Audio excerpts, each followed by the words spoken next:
Nir will give the presentation, and I'll be sitting in the back, and if maybe I'll try to answer some of the questions if I think, well, help Nir, although he will do this excellently by himself. So again, thanks for having us, and please. Hi, everybody. My name is Nir. I'm from the Department of Industrial Engineering at Tel-Aviv University. And we were asked to present you some of our work on human responsibility in intelligent systems. This is a part of my PhD dissertation, and my promoter is Professor Joachim Meyer. So let me begin. So intelligent systems have become a major part of our life, and we can find them anywhere in transportation, autonomous vehicles, in aircraft, in industry, medical equipment, almost everywhere. As you look, you see some intelligent system or very advanced automation. And with this system, computers and humans share the collection of information, its processing, decision-making, and implementation of action. And this really raises the question, who is responsible and to what extent? So these are the things that we try to figure out in our study. Now, in the past, things were much clearer. The operator was responsible for anything that happened during the operation, of course, unless some unperceived circumstances, while the manufacturer was responsible for anything that related to system design fault. But now there is a responsibility gap, because in the interaction with intelligent system, human may no longer be able to control the intelligent system sufficiently to be rightly be considered responsible or fully responsible for the outcomes. So there is a responsibility gap in the interaction with intelligent system. And this responsibility gap arises from the combination of a few factors. First, as these systems are becoming more and more complex, there is transition to shared and supervisory control, in which humans either decide and act jointly with the system or only monitor and intervene if necessary. So the level of control is shifting between human and machine. Secondly, there is technological complexity. Systems that incorporate artificial intelligence have some kind of an opaque structure, and the user and even developer cannot always predict all their behavior, which sometimes can be very peculiar and unpredicted. They are kind of a black box. Users that uses decisions support system based their decisions on the information which is supplied by the system, and hence the human decision process is influenced by what is presented to the human by the machine. There is an issue of functional location. I will talk about it later on, but it's a mismatch between the roles that we assign to the human and what we authorize him to do with the system, what is known in automation as the problem of last word. For example, in Airbus airplanes, the airplane may limit the pilot from doing certain actions if the airplane thinks that the pilot is going to take the aircraft outside of the safety envelope. And there are also negative implications of automation on the user, especially of advanced automation and intelligent system, because this may lead to over-reliance, skill degradation, and loss of situational awareness. And this is not just, puzzling academic issue. It's very interesting for real life, especially if the outcomes of the system can harm people, for example, in autonomous vehicles, or if the system is deliberately designed to inflict lethal force, as may be the case with lethal autonomous weapon systems. So it's really an interesting real life question. But before I proceed, I want to explain what type of responsibility we are talking about, because there are different types of responsibility. So there is role responsibility, which is the duties or roles that I assign to a person when he interacts with a system. Causal responsibility is the connection between action of a human and the consequences of these actions. Moral responsibility is the responsibility to act according to some moral code.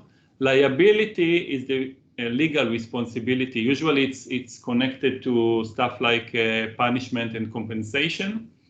And capacity is the psychological ability of a person to be held responsible for his actions.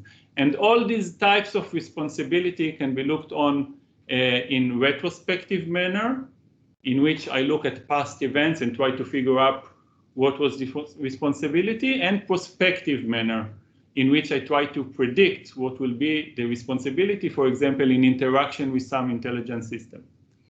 So if we look at the academic literature about responsibility, for example, about human responsibility with autonomous weapon system or autonomous car, you can see that there is extensive philosophical, ethical, and legal literature about moral responsibility and liability. And actually, we found very few research on the subject of causal responsibility and examination of this type of responsibility from engineering perspective. So our work really deal with causal responsibility, the ties between a person's actions and the final consequences of these actions. This is related to the subject that you are investigating, which is meaningful human control, because meaningful human control is related to the notion that it's not enough only to put a system, a human in a system in order for this human to have some meaningful influence on the system. And if you look at the literature, there are many literature on the subject of meaningful human control in many systems like medical equipment and autonomous weapon system, autonomous vehicles, but sometimes there are different and contradicting interpretation of policies regarding meaningful human control. And system designers lack models and metrics to measure how meaningful was the human control in intelligent system. So as I told, we try to measure causal responsibility, and a measure that will quantify causal responsibility can assist in evaluating meaningful human control, because if I didn't, as a human or operator, I didn't have any effect on the outcomes of the system, so I guess my involvement or control was not really meaningful if I didn't have any effect on the system and the outcomes. So the measure of causal responsibility can aid in the assistance of assisting in evaluating meaningful human control. So in the back, by the way, you can see our faculty. It's very nice and sunny. Actually today, I don't know what's the weather in Delft, but here today it's 30 degrees. And in about 10 minutes, you can reach from the faculty to the beach. So we'll think what to do after this presentation. But the research component, our research has three main components. First, we developed a normative analytical model that it's a mathematical model that I'll present its essence, that explain or try to measure causal responsibility in intelligent systems. However, unfortunately, people do not always act optimally according to theoretical models. So we also examined how humans actually behaved in laboratory experiments. So the second thing is to observe empirical behavior of humans. And lastly, people might perceive their responsibility or their contribution to the outcomes in another level that they really contributed to the outcome. So it was also interesting to assess or to try to figure out what is the perception of responsibility of human when they interact with different intelligent systems. And when you combine all these research components, we can figure out or try to figure out the notion of human causal responsibility in intelligent system and all its different aspects. So I'll talk about each of the components very shortly. Actually, we published quite a few papers on each of the components, and also we had some conference presentations, so you can find all the fine details in these publications. And I'll only explain the motivation and the essence of each component. And we'll start with the theoretical model.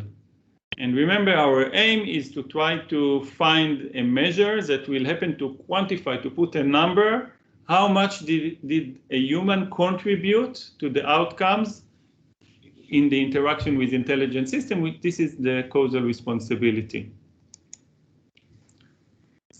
So our model is built as follows. We first describe the human, and sometimes instead of intelligent system, in order to be simplified, I will call it automated model, automation, but it's all the same. So we first start by describing the human automation interaction by 4 consecutive steps of information processing. And it starts with the information acquisition, information analysis, action selection, and action implementation. And as in shared control and other types of control, the human and the automation works together in each part of these consecutive steps.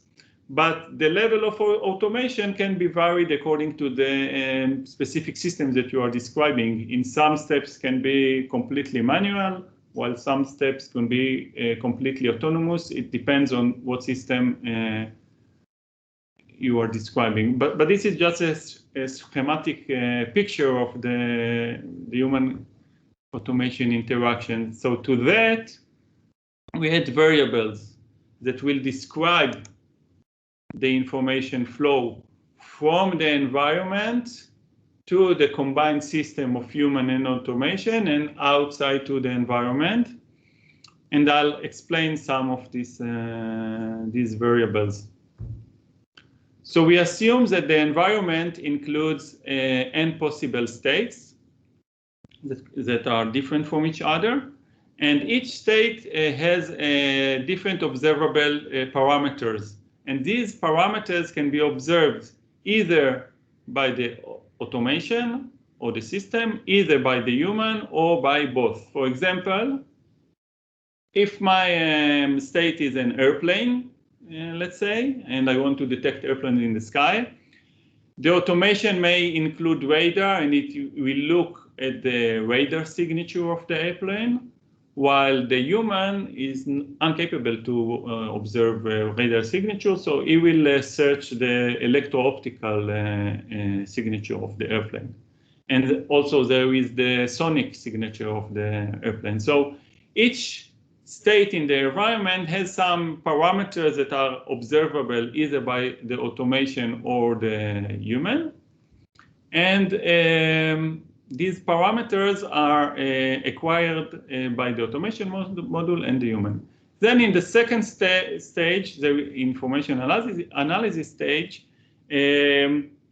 both the automation and the human try to figure out what is the states that we are confronting right now, what is the state, and try to assessing it. And according to this analysis, an action selection process is carried on. And finally, from the combined action selection by the automated module and the human, a certain action is implemented. Of course, this is a very, this graph portrays all the possible information flows that are possible, but in specific systems, the graph is much simpler according to the design of the system and the functional allocation between the human and the system. And so it's not always so complex. And the implemented action is also depends on the state, on the functional allocation between human and the system, because sometimes the human and the automation may decide about a different action.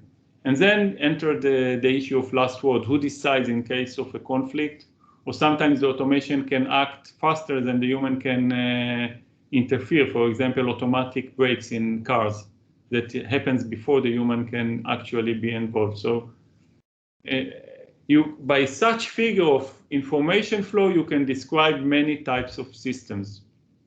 So we have here information coming out of the environment, mixed up inside the combined systems that includes the automation and or the intelligent system and the human, and some things is coming out of the system. So in order to describe this information flow and analysis, we use information theory to analyze all the interaction and interdependencies between those variables. And I know that some of you are not from the engineering background, and I'm going to use a lot the notion of entropy. And you don't really need to go into the formulas, but you should treat when I say entropy as a measure of uncertainty related to a random variable. When I have large uncertainty, I have a large entropy. So we have all the information coming in and processed in the system and coming out. And we defined the measure of human causal responsibility as follows.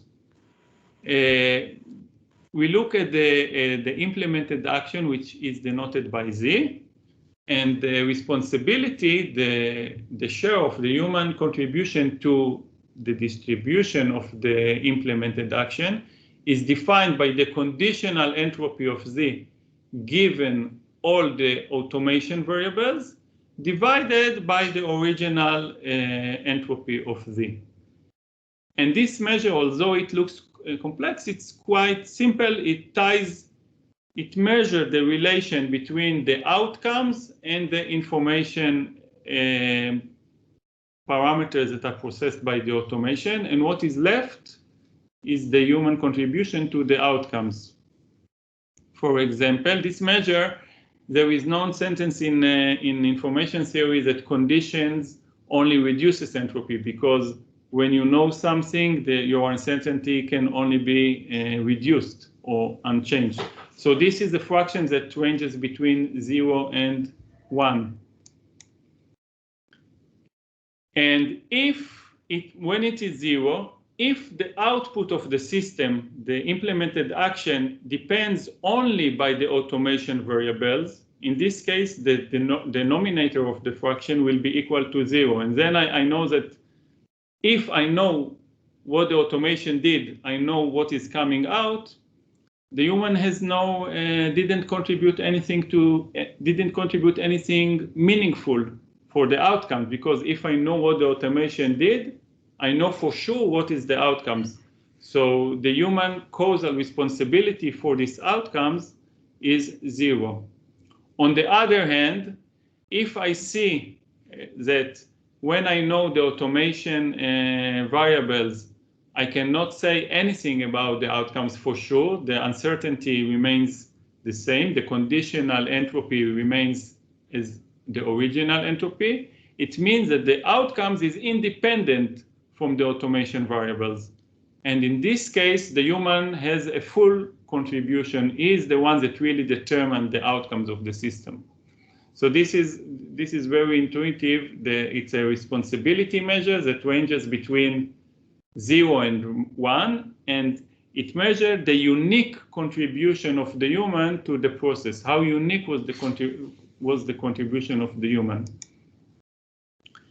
And the use of information theory has many advantages, because when I describe or measure the flow of information, I need to assume nothing about the rationality or behavior of the human or the underlying distribution. And the entropy, the measure of entropy, enabled to measure very complex association between the outcomes and the other parameters, which may be nonlinear and non-metric. So it's much more broad than Pearson, for example, correlation or other correlation methods. And it's very applicable to real-world system, because even if I know nothing about the system, if I can measure the different distribution, I can measure the correlations using entropy, and the unique contribution of the human. So in order to clarify it a little bit more, we are still in the theoretical model, and to see responsibility in our own eyes, let's look at very simple example. So let's look at a binary classification system or a binary alert system. It's the same. These types of systems are systems that look for abnormal values and warn the users that now I'm in abnormal range or there is something wrong. And you can find these types of alert system in many applications. They're very broad. You can find them in advanced control rooms, in aviation decks, and in your car, everywhere. So the aim of the system and the human is to identify and, in this case, reject signal. So we assume for simplicity, in this case, that the environment includes only two types of states, signal, which happens in certain probability, and noise. And as I said before, each one of them may be measured, has some observable parameters that I can measure. The alert modules look at the states or the parameters that the alert may observe and decide whether to issue or not a warning to the user. And the human user look both at the indications that are coming from the alert system and on the observable parameter and decide whether to accept or reject the state, which, and I remind you that our aim is to reject signals. And the human really press the button or does the action of acceptance and rejection. So the human has the role of doing acceptance or rejection, but the decisions that the human takes depends also not by only on his own information, but the information that the human gets from the alert module. So it might be, according to the performance abilities of the alert module and the human, that the human relies fully, for example, on the alert module, and then, although he is the one that pressing the button, is just following the alert indication, and he has no real contribution. So we are able to measure this.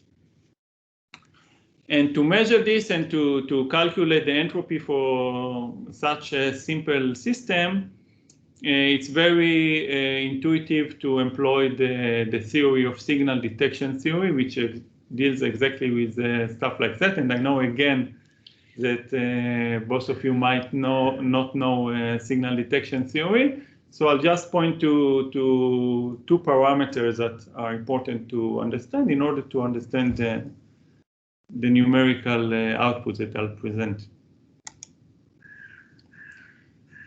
So in signal detection theory, or for this simple case of only signal and noise, there is assumption that their signal and noise, each one of them has some distribution over an observable measure. This is the signal strength, but there is an overlap. So many times if I look at the observable measure, I'm not sure if this is a signal or noise. There is ambiguity. And the signal detection theory separates between two things, and it's very interesting to analyze things in this way. The first one is the detection sensitivity of the sensor. It's the sensor's ability to differentiate between signal and noise. It means that when I look at the observable measure, how good am I to say, okay, this is noise and this is signal? So this is one stuff that characterizes your operational ability, is the detection sensitivity. The second parameter is called response criterion. It's the motivation or bias to favor one response over the other. And this one also incorporates things like preferences, which are values for correct or incorrect decision. And let me explain the intuition. It's possible that my detection sensitivity tells me, okay, this is 20% that I have a signal. Let's say that the signal is a tumor a malignant tumor that I want to discover, to detect. And according to my detection sensitivity, there is rather small probability that what I'm observing is a tumor. It's only 10 or 20%. But in this case, the cost of misdetection is very large if I'm dealing with medical situation of malignant tumor. So I will be biased to treat the observed entity as a signal, even though I'm not sure that it's a signal, because of the high cost or my preferences, the high cost for misdetection. In some other systems, the emphasis is on reducing false alarm, because if you have many false alarms, there is the phenomenon of cry wolf, and user don't trust the system anymore. So the response criterion describes the bias to favor one things over the other. So in the system that I portrayed, if I will put numbers, what is detection sensitivity of the automated model? What is the detection sensitivity of the human? What are the response criterion? And what are the signal and noise distribution? I can plug number to all of that and really figure a number that says, okay, this is the human or average human responsibility, the causal contribution for the outcomes in this type of system and performances. So this is exactly what you see in this graph, and this is for the first time in history you can see responsibility in your eyes numerically. So we plugged some numbers, and what you see in this figure, just a minute. At the bottom, the axes are the human detection sensitivity and the automation detection sensitivity. And for example, when the human detection sensitivity is rather low, like 0.6 is rather low, and the automation detection sensitivity is very high, 3 is very high, it's all measured in standard deviations. The result is, if I do all the calculation with the entropy, the result is that the resulting human responsibility is 0, which is quite intuitive, because if the system is much, much better, the alert system is much, much better than the human, and the human cannot discern between states, he will always follow the indication and recommendation of the alert system, and the human by itself has no really meaningful contribution to the process. I could replace him with a robot that will follow the alert indication, and I will have the same result. On the other end, this is the bottom right corner. If the human has very good detection sensitivity, but the system has poor detection sensitivity, the human say, okay, the system is lousy, I cannot count on it. I will count only on myself, and I will follow only my own recommendation. And then the human is actually responsible 100% for the outcomes. And there is a mathematical proposition that we prove in the paper that and it's also very intuitive, that human responsibility decreases monotonically with the automation detection sensitivity and increases with the human detection sensitivity. Because as the human detection ability are becoming better and better and better, the human will tend to assume more responsibility. And on the other hand, as the automation detection ability are becoming lower and lower and lower, the human will assume less responsibility and will rely more on the system. And actually, I'm not going to go into this right now. It depends on the ratio between these two values. So in this graph, I assume that both the human and the automation have the same response criterion. They have the same incentives. And we also analyze situation in which the human and the automation have different response criterion. For example, here the axes are the human and the automation response criterion. I will not go into that, but it adds another complication, because if the automation response criterion or motivation is far different from the users, the user will tend to rely less on the automation because it reflects different incentives, and he will tend to intervene more and will assume more responsibility. So what can we learn from this theoretical model? First, we devised a new measure that really quantifies, put a number on the level of comparative human contribution in determining the final outcome of the system, which is causal responsibility. Secondly, we saw that the human causal responsibility depends on the combined and convoluted characteristics of the human, the system, the environment, and, as I said, the convoluted effects. And what we saw in the example that the human contribution to the outcomes, or unique contribution to the outcomes, which I define by causal responsibility, is higher when humans' capability are superior to those of the system and when having different preferences. Because in these two situations, the human rely less on the system because he either has better abilities than the system or different preferences. So he relies more on himself and takes more actions that are different from the recommendation of the system, and thus contribute more to the outcomes. And this has a very interesting implication, because as technologies develop and outperform humans in many critical functions, actually the human unique contribution diminishes. So simply demanding, like there is very common demand in many systems to always involve human in the loop.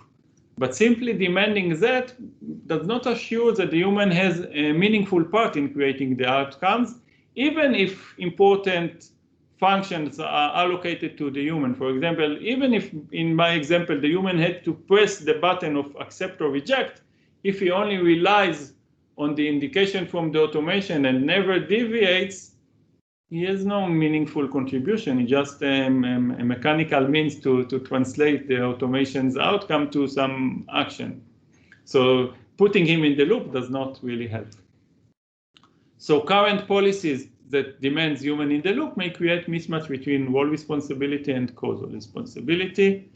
And this is important because sometimes you can hold a human falsely responsible when he actually has little real influence. And you may expose the human to unjustified legal liability and psychological burdens.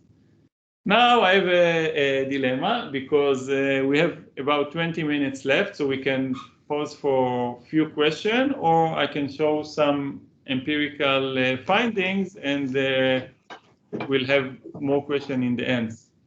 What do you think? We already have quite some questions in the chat, but then how much time do you need for the I think I need another 10 minutes. Okay, then let's focus first on maybe 2 questions on the model, and for that we have 4 minutes. So yeah, I'd appreciate if who was first?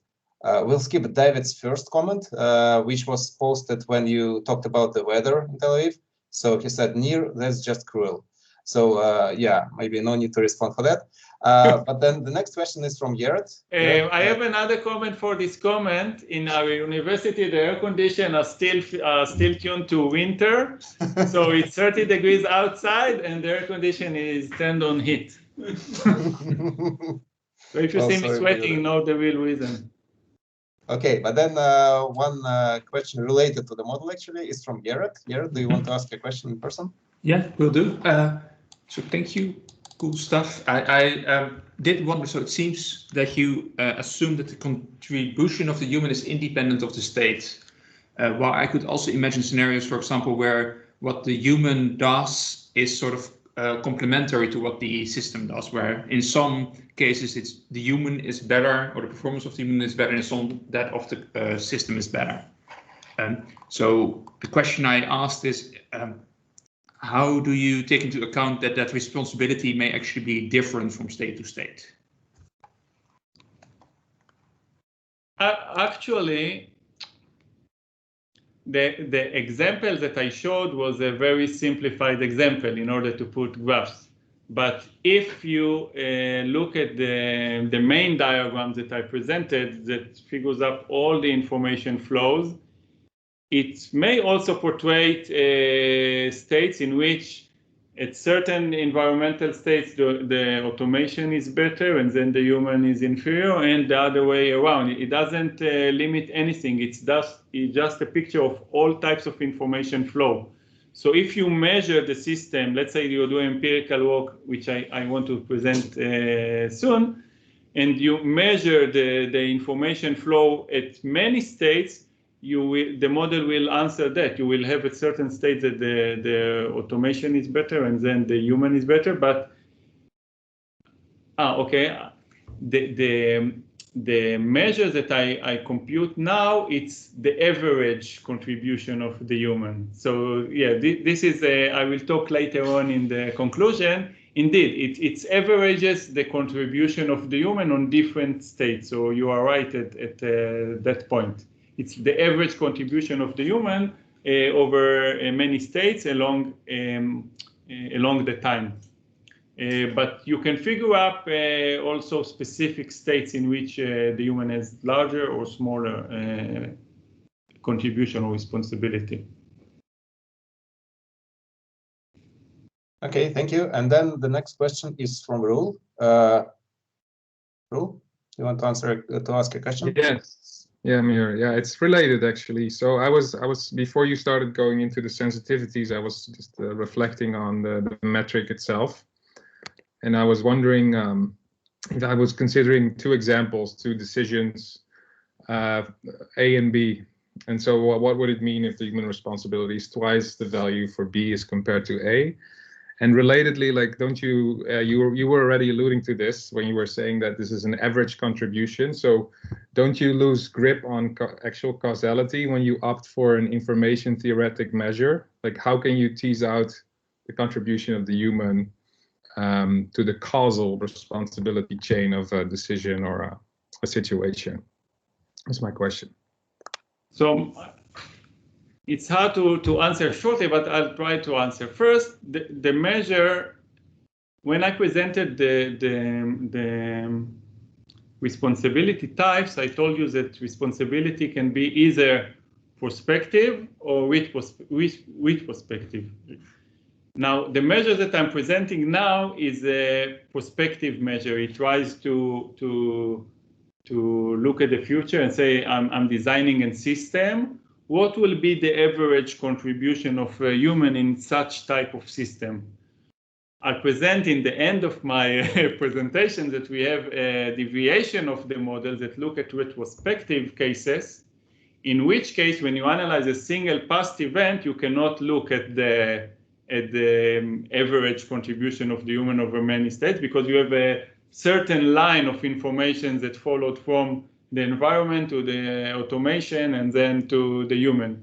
And for that, we have another measure. It's also based on information theory, but it measures, it's not an average measure. It looks at a certain specific case and measures the causal responsibility for a single past event. But the measure that I'm presenting now, it's more like an, as I said, it's an average contribution, and it's in a prospective way of looking. It's very important for system designers, or when you want to do some legal or other consideration, how meaningful is the human role in a system, or the average contribution. I guess what I'm seeing is that the way I was interpreting is that you can see whether the human is has a necessary contribution based on the information, right? And not so much. And to what degree is the human involvement affects really is unique? Yeah, necessary, but to what degree? It's not like necessary or not. It's not binary. It's how often or to what degree the human contributes something unique to this interaction, that I cannot just take the human out of the system and rely on the intelligent system by itself. Yeah. No, that's clear. Thank you. Okay, so in the 10 minutes that left or less, I'll go very briefly about the empirical findings and then on the other research that we are doing. Okay, Nir, just a quick comment. So I know that many of people who are currently in the meeting can actually stay a bit longer after 2. But yeah, if someone wants to stay, that's good. And just feel free to drop whenever you need. And I think we could just extend the discussion a little bit later. So how much time you give me more? Well, as much as you need. I mean, yeah, it would be great to I can talk until tomorrow, but no, it would be great to have at least, let's say, 5 minutes. I hope the beach will be crowded in a few hours. Let's actually aim for 10, 12 minutes, and then we will have 5 minutes for the questions. I'll talk about 10 or minutes, something like that. And then I will give priority to the questions of the people who need to leave soon. That's for you, David, because you posted 3 questions, but I know that you are staying. So I presented the analytical model at the top of the pyramid. And now let's look at actual human behavior and perception of responsibility. And we wanted to test whether, this is a theoretical model, and does it really, can it predict how people really behave and contribute with different systems according to different characteristics of the human and the system? So what we did quite a lot laboratory experiments, and you see here this is our interaction with technology laboratory at Tel-Aviv University. And now I need to introduce more types of responsibility. So I presented until now a theoretical responsibility, which is, as I said, prospective. It's the predicted share of unique human contribution to the overall outcomes. And as many theoretical models, it has simplifying assumption like perfect human knowledge, rational humans that maximizes some utility function and optimal use of the automation. But unfortunately, people don't use stuff optimally. So in the experiment, we measured what we called measured responsibility, which is the observed, the real empirical share of the unique human contribution to the overall outcomes. It's the same measure, but we just measure the distribution and the information flows in the laboratory, and we calculated this measure. So it quantifies the same information theory measure, and it's based on actual user performance. And we also handed out questionnaire in which we asked the participant to evaluate how you think was your contribution. What is your assessment regarding your comparative unique contribution to the interaction with the system? And what we did, if you remember, so we used the simplified classification, binary classification system as in the example. And you remember this graph from the example. And what we did, we selected 4 experimental points. Each one reflects a different kind of human or automation detection sensitivity. And they span a range of predicted human contribution from 12% to 47% to 69% and to 87%. So our first experiment or types of experiment, we changed the characteristic, the detection abilities or detection sensitivity of the human and the automation, and we wanted to compare to the theoretical prediction. In this experiment, both have the same incentive. I mean, when we programmed the intelligent system and we told the human the cost and the benefit metrics, they were the same. So they have the same incentives. We did also other experiments in which we gave the human and the system different incentive, and we also compared them to the model prediction. But I will not present this. I will focus on the first one.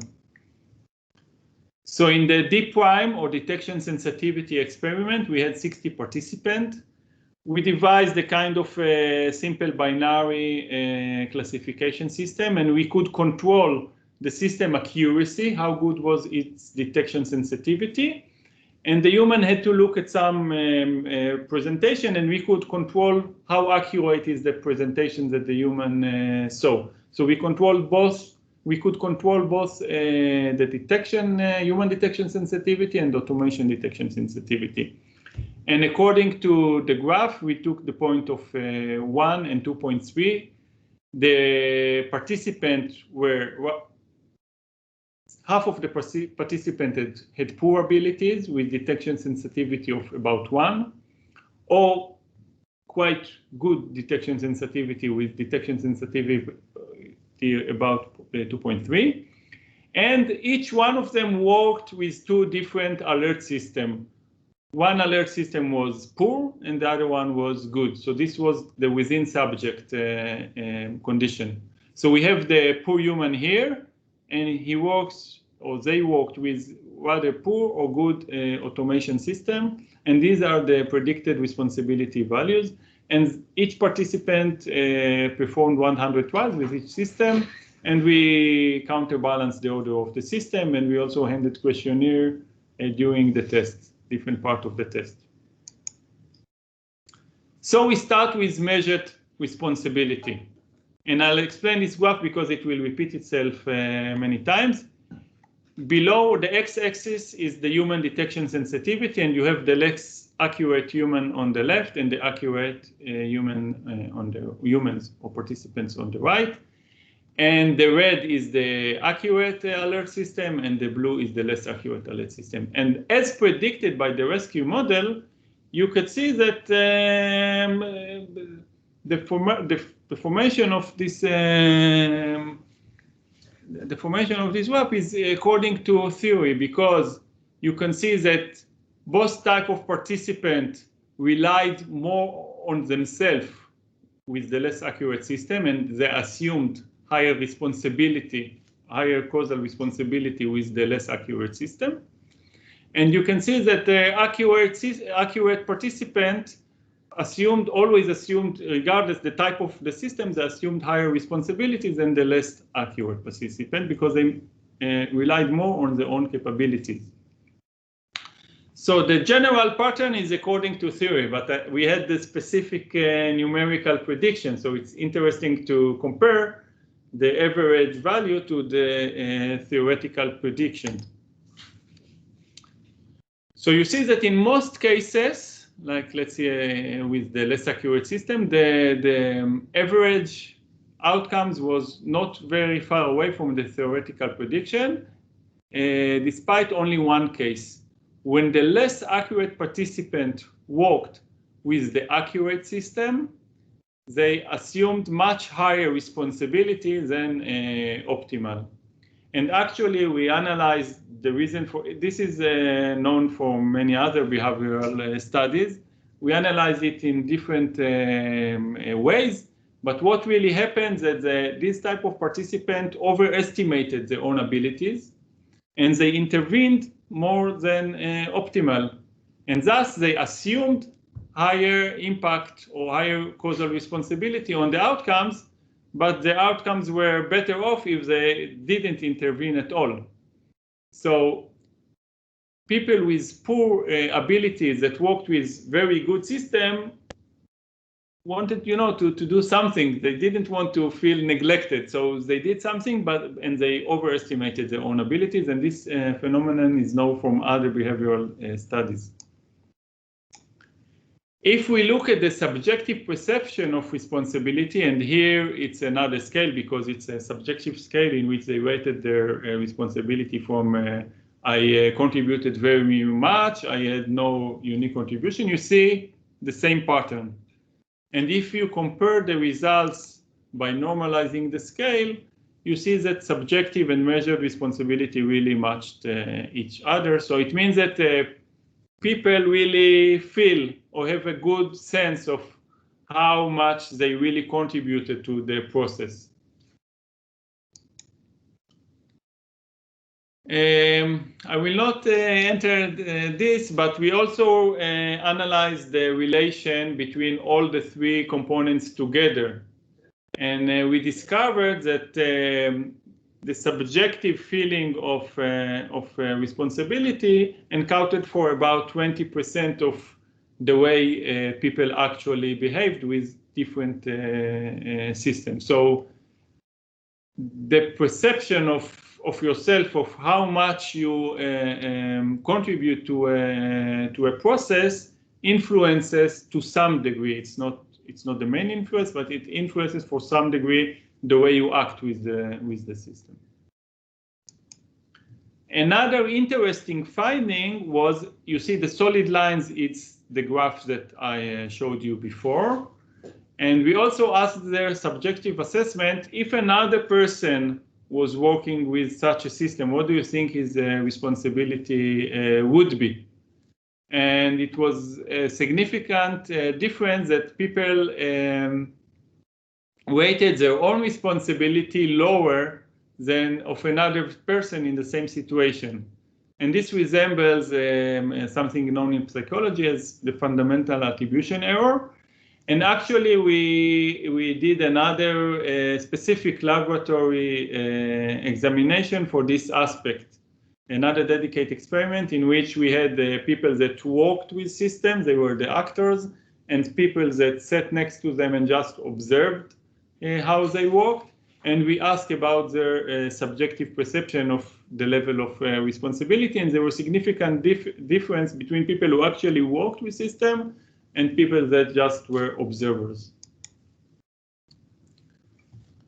So the findings from the empirical analysis, it's that the ResQu model is also a descriptive model, and actually we can use it to predict how human will take responsibility and what will be their average responsibility in different systems. And it also can predict the subjective perception of how much the people will feel that they are that they contribute meaningfully to a system. Nevertheless, there are two systematic human biases. One is the tendency to assume or to assume excessive responsibility, to intervene more than necessary when the human capability are inferior to the ones of the automation. And the other bias is a tendency to consider other responsibility to be higher than one's own. For yourself, you always have a good excuse why your performance was poor, and it's not your problem, it's always the automation faults. So the implications from the empirical observations is that operators may feel correctly that they don't have significant impact on the outcomes when they work with advanced intelligent system. And they may interfere more than necessary, or conversely, in some other cases that are known in the literature, they be less motivated to take action at all. Both responses will hamper exploiting the full potential of the system and could lead for undesired consequences. So again, the demand to always keep human in the loop can have adverse implication on the overall functioning of the system, the human attitude toward the system and their interaction with the system and the role with it, and the perception of outside observers that watch the human user and assess their responsibility for the outcomes. So this is the end of the empirical results that I want to show. Just few concluding words. So the measures that we developed, all three measures, the theoretical, measured, and subjective responsibility, can serve to expose anomalies and provide a new method for quantifying human comparative causal responsibility for the outcomes in advanced systems. They can help the design of the system by tying different design options to the predicted effect on user behavior and the perception of responsibility. And also it can aid in the formation and analysis of deployment policies and legal decision and regulation. And I'll give you just a short example. For example, in autonomous weapon systems, there is indeed a requirement by the US and British authorities to always keep a human in the loop. So there will be no lethal force inflicted without human involvement, human in the loop that will authorize the action. But let's say that the human just sits in a dark room, he doesn't see anything from the outside world, and all he sees is a light bulb that lights whenever the automation says there is a target that he needs to attack, and the human press a button that authorizes the attack. So in terms of regulation, we put a human in the loop, but it's very clear that his involvement is meaningless. It's not meaningful. It's in the loop, but it doesn't have really causal responsibility or unique causal contribution for the outcomes. So it's this way of analyzing things may expose policies or faults in policies and legal regulations that are not looked upon. So regarding future work, and some of this work we already accomplished, but it's on some kind of publication process. First, as people asked, we need different measure for retrospective responsibility, because the entropy measure, it's kind of an average measure that averages over all the different states. And if I want to measure the human responsibility in a single past event, I need to change the measure. I'm not looking at the average contribution or about specific contribution in a single chain of events. So we devised an information theory measure for that. And very importantly, and we also work on that, is the issue of temporal effects. Because in all the examples that I showed you, the graph and the examples that I showed, I didn't consider the time. But it's very obvious that the time you have to take the decision may impact or should impact your tendency to rely on the system. If you have a very, very short time to decide and the system is very good, you will tend to decide to rely more on the system, and your causal responsibility will decline. So we need to measure not just the information flow, but information transmission rates and human channel capacity constraints, which are also known from the literature. And then add the time element to the model as another dimension that is currently missing from the model. So these were my 10 minutes. Thank you, Nir. That was great. So yeah, it's exactly 2. So I suppose many people need to leave. If you have any questions, leave them in the chat before we leave, and then we will have a chance to ask them.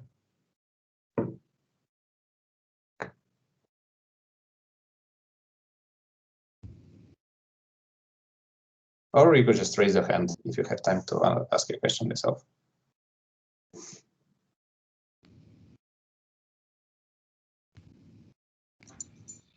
Can I ask a question? Please do.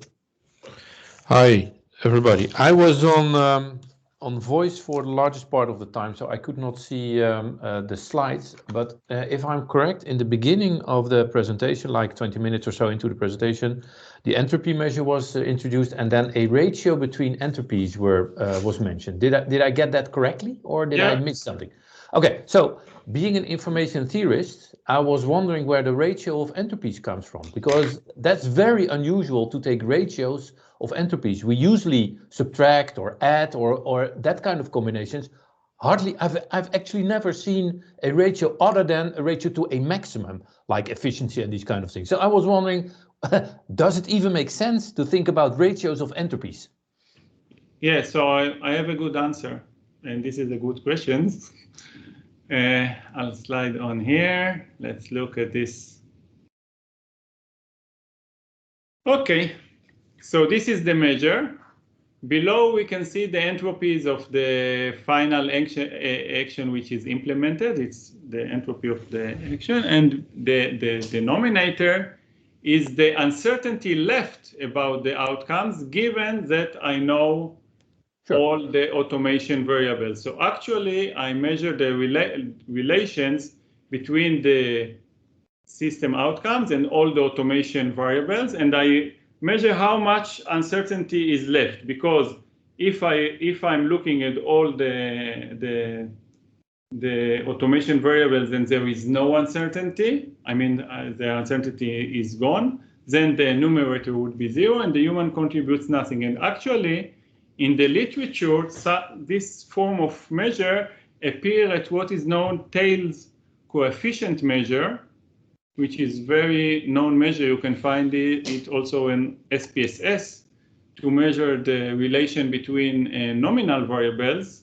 But he measured something else. He measured the relative reduction in the uncertainty of a variable due to a knowledge of another variable x. So let's look at the but the so if I diagrams. may, so if I may, so I hear what you say, but in terms of the explanation, this is very much like terms from information theory, like equivocation, etc., which are usually defined as the difference between entropy. So difference between normal and conditional entropy, etc. So I see that you can also take a ratio, but would a difference also have worked? The problem with difference that it would not give me a measure that is confined to a range between 0 and 1, because the entropies could have much different number, and then it will be it will change in very types of system without me able to compare them. If we look at Tails uncertainty coefficient and we have x and y, what Tails does is say, okay, let's look at the mutual information and look at the mutual entropy and look at the entropy of x. And if I divide this mutual part by the entropy of x, it's the how much is reduced, the uncertainty of x is reduced by knowing y. And I'm looking at the complementary value, which is how much uncertainty is remains about the output when I know all the automation variables. I look at the other part and I extend it, because I don't just look at two variables, but I look at many variables. But Tails uncertainty coefficient is used to exactly that, to measure the association between, for example, nominal variables. So you cannot do it with a Pearson coefficient or Spearman coefficient, because they are not nominal and are not metric. So this is when you use the Tails uncertainty coefficient, and I do something similar, but I'm not looking at the reduction, but I'm looking at the uncertainty left after I know all the automation parameters. And since there are no other sources for information flows into the system, all the remaining uncertainty is related to the human contribution. And this is the sense of devising them, to have a measure that ranges between 0 and 1, exactly like a Tails uncertainty coefficient and Pearson and Spearman, which relate also to, of course, linear relations between variables. Okay, thanks very much for the further explanation.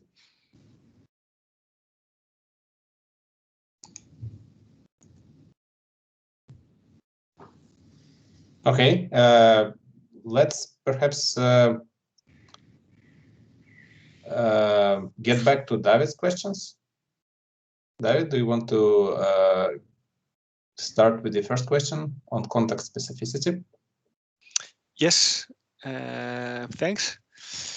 So thanks for the presentation. And it's good to know that you're sweating because of the air conditioning situation and other difficult questions. Still, let's do our best to make you sweat even more. Now, all kidding aside, I was wondering about something that was also touched upon by an earlier question from a colleague, which is kind of the context-specific elements to responsibility. And what actually human capabilities and automation capabilities are, because they often depend on a context. So in terms of perception and information processing, it often depends on contextual parameters, like, you know, what's the design of the system, what is the human actually doing on the side, what's the design of the interface, and systems that work perfectly under condition A don't work so well under condition B, etc., etc. So that means, how do you actually deal with the fact that these capabilities are not static, but are actually, in a sense, dynamic and context dependent? How is that incorporated in this quantification? Well, there are two parts to the answer. One we deal with and one we don't. Let's look at the diagram. The general diagram that portrays the information flows enables to describe a situation where for a different state, let's say first of all, when you plot this diagram for a specific system, so you can, it reflects the function allocation and the system design. You can do the arrows that will describe the exact types of human interaction, like we did in the Arlette example, in which it was a decision support system. It's very often that only do information analysis, but the action selection and implementation is remains for the human. So you can, for each system, you can do a different drawing, and you can, when you do the distribution, you can really change them according to the state that the system or the combined human-machine system encounters. So it's possible that at one, let's say the human is at one environmental state, the human will be the main contributor because he has a better ability to acquire information and analyze this and do the action. And in other environmental state, the system is better than the human, and it will do so. So there is a variability in that sense, and of course you need to figure out the probability of encountering the different state in the environment. Maybe you ask about something else to which we don't answer because entropy and information theory do not answer. Entropy and information theory were developed under the assumption of being monotonic over time. I mean, stationary and ergodic. Both type of. Actually, Shannon, when he developed information theory, he started with the identical distributed variables. And only later on, it was expanded to variables that are stationary and ergodic. So if we have cases in which the probabilities change over time, the human causal responsibility will change over time, and there is no meaning to look at the average because it's changing over time. So for that, I have two answers. First, many systems, you can analyze them at their constant state when they are rather stable. For example, in the experiment, of course, there is that we did in the empirical experiment, there is a learning period in which users are, learning the system. So at that point, the contribution changes because they are just, in their learning mode. So we let them experience the system sufficiently enough to see that they know the system, and then we did the calculation only when we saw that the probabilities are quite stable. So we are in the constant mode space, but you are right that if the probabilities and the distribution changes over time, or it's not ergodic, then the whole use of information theory is you cannot use it. It's outside its scope. But nevertheless, even if in those stages, if you do the diagram of information flow, sometimes it can give you some insight on how good is the human, on what is the human contribution. You look at things in other way, which is more engineering way and less, let's say, legal or philosophical way. Okay, thank you. I had more questions, but I don't want to eat up all the time. So if there's other people wanting to butt in, please do. And otherwise, Arkady can give me the word again. Yes, let's hear if there are any other questions from someone else, not David.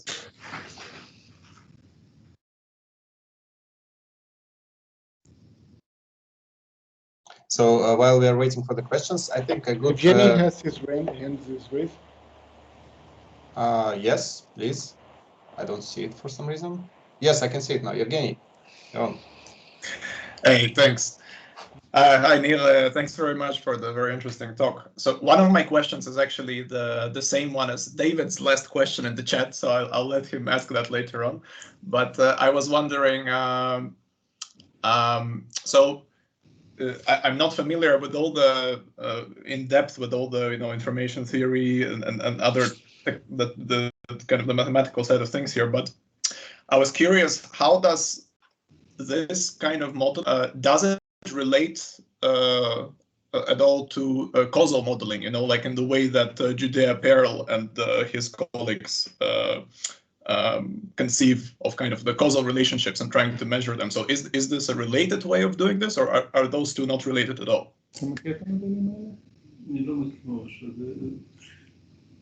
So I don't think that we I think this is a very interesting question. I don't think we try to tie this directly to causal modeling like Perel's models.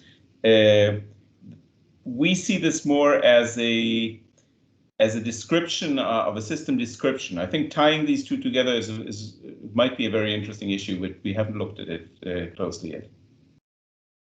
Thanks.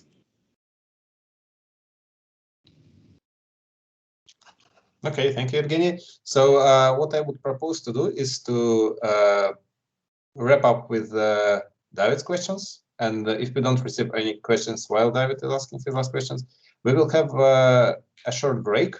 And then we also have another meeting scheduled with a few of us. So I would just ask you to rejoin the meeting using that link. But for now, let's just go through David's questions. All right then.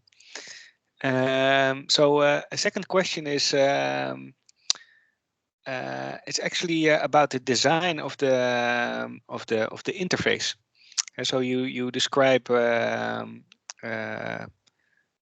this scheme it's either the human or the automated system that takes certain actions or information processing or analysis.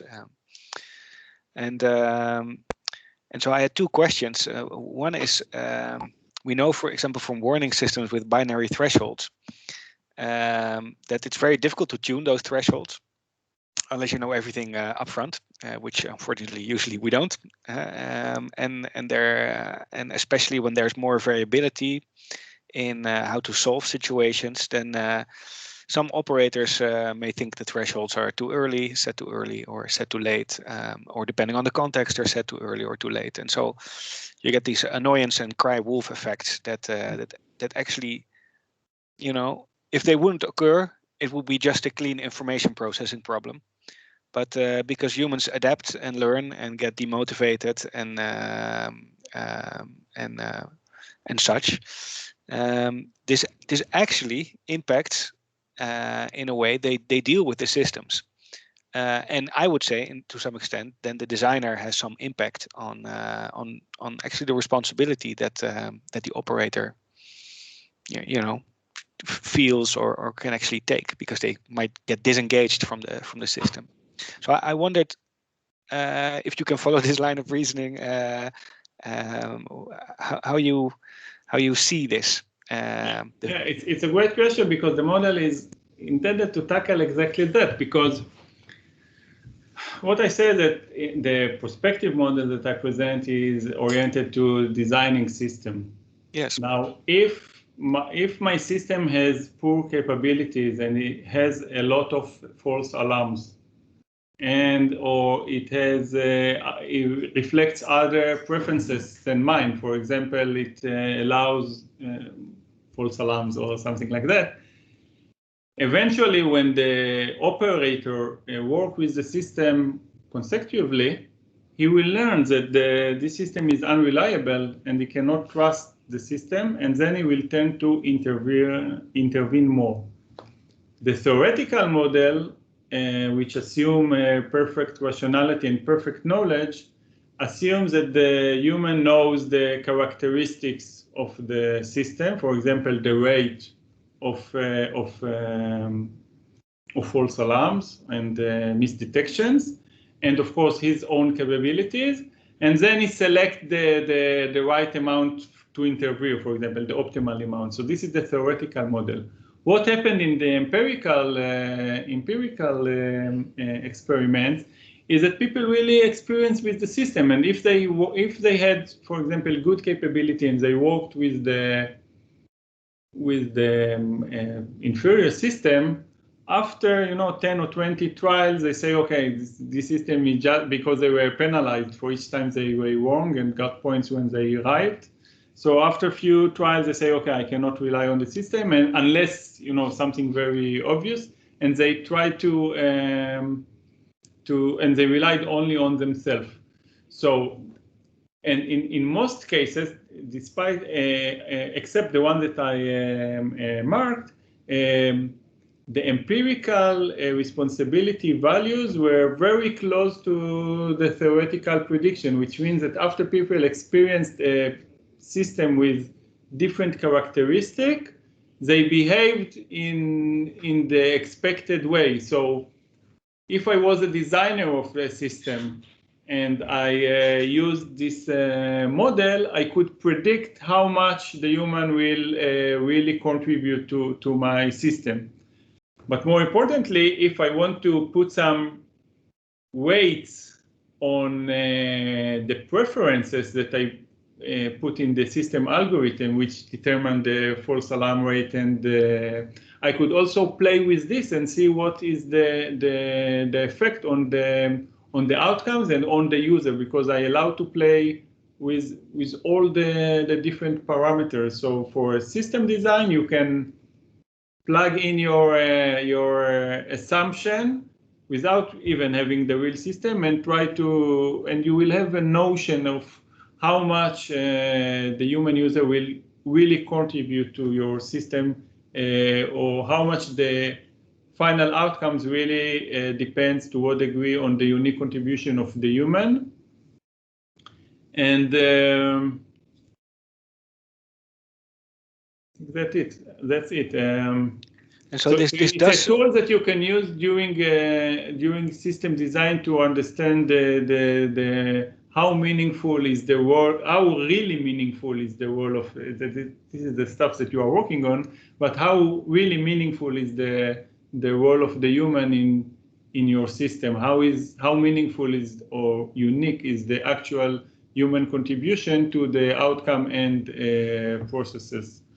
By the way, we didn't do it because we were interested in causal responsibility. So we measured only the unique human contribution to the outcomes, but you can measure also the unique human contribution to each of the states. And to say, okay, the human contributes more to the information acquisition and then to information analysis, and you can put a number on each state. It's not complicated, but it just makes things longer. But we were interested in the final outcome. I mean, when I look at the simple as the system as a whole, how unique is the human contribution for the final selected action? And a very quick follow-up question. It does seem to imply that there's some time to iterate and learn for humans as well as for the system, so that let's say the consequences are not too critical. Is that correct? Or well, I didn't understand what you say. So let's suppose we are dealing with for example, aviation or driving or weapon systems. Then for you to find out that things are wrong, the thresholds are set in a wrong way. Sometimes that can be just just annoyance, but sometimes it can mean the difference between life and death, right? Yeah, of course. What you are saying that for the human user, in order to as I said, I'm looking at the system at a stationary stage in which in which the human knows the abilities and disabilities and the performance of the system and his own, and then he can act in a certain way because he knows the system. Exactly. But you're saying in some system the action is very rare, and I will not encounter it often, and I will not gain experience.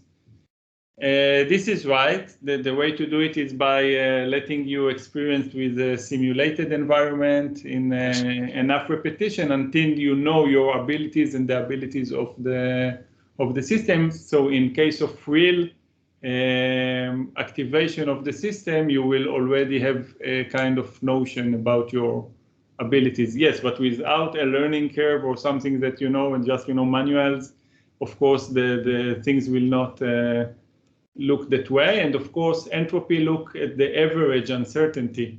It's kind of averaging the uncertainty. So I need kind of it will be your, when I'm looking at the prospective responsibility, it will deal with your responsibility over many repetitions and not to a singular past event. But for example, in our retrospective model, which I didn't present, we measure the distance between, we measure if how reasonable was the human decision given all the information that he had in the time of the decision. And this really deals with a single chain of events and even unique events.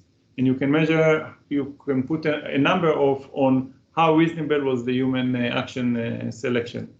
But it's another model. It uses another measures of information theory, which has not entropy, but distance between the distribution. Kullback-Leibler distance and stuff like that. Nice, thank you. Then my final question might be quick, but the answer might be long. And that's actually what do you actually miss out when you quantify stuff, according to you? So to put it differently, what would a qualitative assessment of responsibility add? So not necessarily Likert scales, but really a qualitative assessment. What would that add, if anything? Okay. So I'll answer. I think the qualitative assessment is extremely important here. And I think one has to take the quantitative model we're presenting here with a certain level of sort of caution, because obviously it simplifies things. It says something about what the human involvement in some idealized schematic depiction of a system is, and it can serve as a sanity check for a situation like the one that Nir described earlier, where you have someone who is in the loop formally, but in fact relies entirely on outside sources of information that are supplied to this person. Now, a qualitative model will be very important because it takes into account aspects that we don't really consider here, like, for instance, the dynamics of the situation, the fact that you may look for additional sources of information, that you may make this decision within some social or organizational context that will affect the information, will affect the incentives, will affect the methods that are acceptable or unacceptable for making these decisions, and so on. These are all, we can all model these things, and if we really abstract them into a payoff matrix or into just probabilities, but this will lose a lot of the actual complexity that exists if one describes a situation. So I believe this kind of quantitative modeling is not in any form a replacement of a qualitative analysis, but rather it sort of adds another perspective, a sort of a quantifiable perspective to such an analysis. Yeah, thank you very much. Okay, that was a great conclusion, I think, to the overall session. So I will stop the recording now. And thank you everyone for attending.